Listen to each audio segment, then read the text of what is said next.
Hello po sa inyong lahat mga ka-crypto. Ako po si Pinoy Crypto Trader at sa video na ito ay atin pong pag-uusapan ang tungkol dito kay Shiba Inu, kung saan ang sabi po rito ay Shiba Inu price to 50 cents. Here's a potential timeline.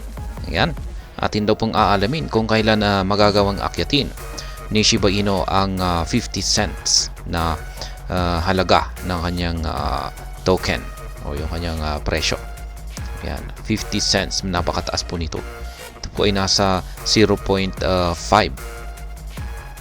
Kaya yan, bago po tayo magpatuloy ay nais ko lamang po munang bigyang linaw ang aking disclaimer kung saan ang nilalaman po ng video na ito ay hindi po ito isang financial advice. For education and information purposes lamang po ang layunin nito.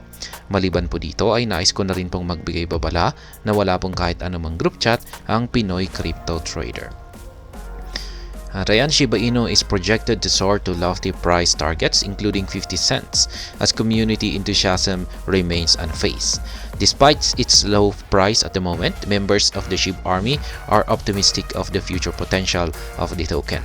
Shiba Inu has a very vibrant community and the protocol has made several attempts to transform its outlook from a meme coin to a decentralized ecosystem. Kaya yan po ang development ni Shiba Inu mula po nung umpisa hanggang ngayon. Talagang yung community po talaga nito ang nagpalago dito kay Shiba Inu mula sa pagiging meme coin lamang po ay naging isa na po siyang decentralized na ecosystem. Beyond the desire to see Shiba Inu retest its all-time high of 40 digits 8845 soon, crypto analytics platform Telegon has hinted at the potential timeline for the token to hit more ambitious targets such as 0.5 or 50 cents. Yan, inaasahan po ng lahat na magagawang akyatin ni Shiba Inu ang kanyang previous all-time high na 40 digits 8845. Yan. Samantala ay isa pong analytic platform na si Telegon ay naglabas ng kanyang prediction kung kailan naman aakyatin ni Shiba Inu ang napakataas na target na 0.5 or 50 cents. SHIB to 0.5 price tag worth pursuing. Yan, price tag worth pursuing. Yan.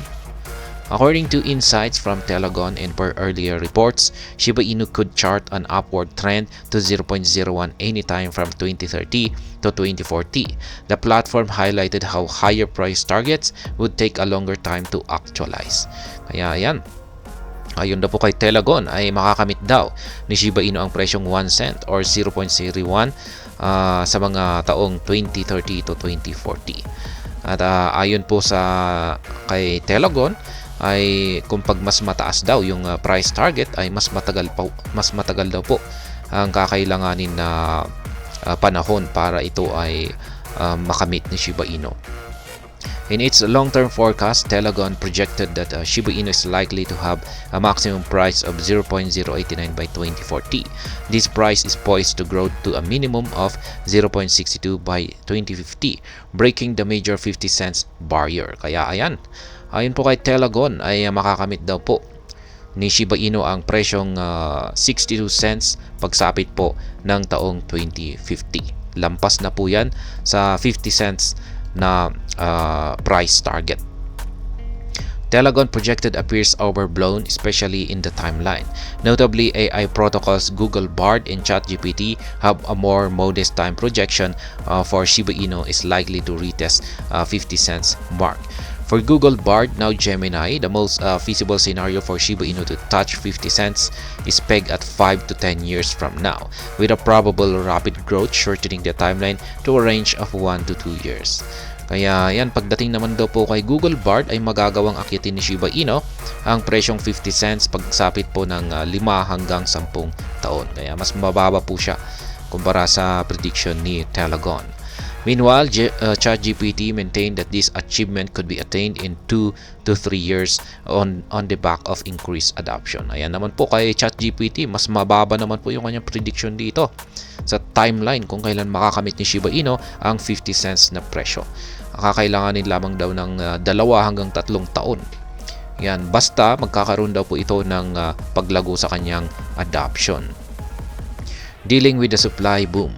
Attaining a 0.5 or 50 cents price mark from the current price of 50 digits 94.75 is a big task that could take the current market cap of 5.5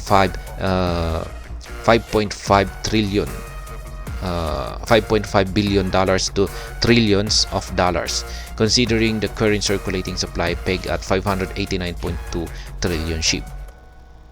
It is unrealistic for SHIB to hit this 50 cents valuation unless there is an aggressive elimination of the excessive supply through burning.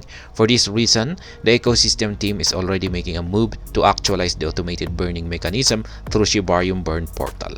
Kaya yan, ayon po rito ay ang 50 cents po or 0.5 na target price sa ngayon ay kung iisipin po nating mabuti ay napaka-imposible po itong mangyari dahil sa kasalukuyang napakalaking market cap po nito. Napakalaking circulating supply po nito na nasa 589.2 trillion na amount ng SHIB. Kaya yan, para makamit po ni Shiba Inu ang presyong 50 cents ay kailangan po talaga ng napaka-agresibong pagsusunog para mabawasan yung napakalaking supply na ito ni Shiba Inu. At sa ngayon ay gumagawa po ng paraan ang team ng Shiba Inu para makahanap ng paraan para mapabilis ang pagsusunog. At yan na nga, sila po ay may bagong project tungkol dito kung saan ay ang automated burning mechanism ng Shibarium. At ayan po muli ang kung kailan daw aakyatin ni Shiba Inu ang presyong 50 cents. Ayon po kay ChatGPT ay 2 to 3 years. Dito naman kay Google Bard ay 5 to 10 years.